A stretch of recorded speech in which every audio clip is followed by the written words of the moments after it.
মরিচ গাছ লাগানো হয়েছিল, এই যে মরিচ গাছে ফুল, মরিচও ধরছে মাশাআল্লাহ।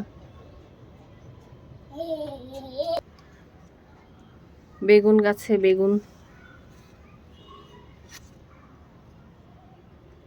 মাশাআল্লাহ, একটা বেগুন ধরছে, ফুল আসছে আরো। এই যে আরেকটা বেগুন, এই পাশ দিয়ে আরো বেগুন আছে মাশাআল্লাহ।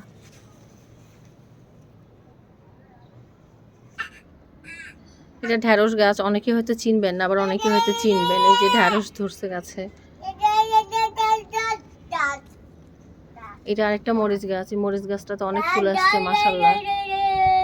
আল্লাহ দিলে এটা তো অনেক মরিচ আসবে। আর এই যে করলা গাছে করলা ধরছে।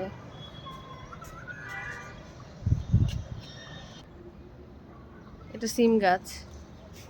আল্লাহ চাইলে আসলে সবই সম্ভব, কিন্তু পরিশ্রম করতে হয়, কষ্ট করতে হয় গাছের জন্য।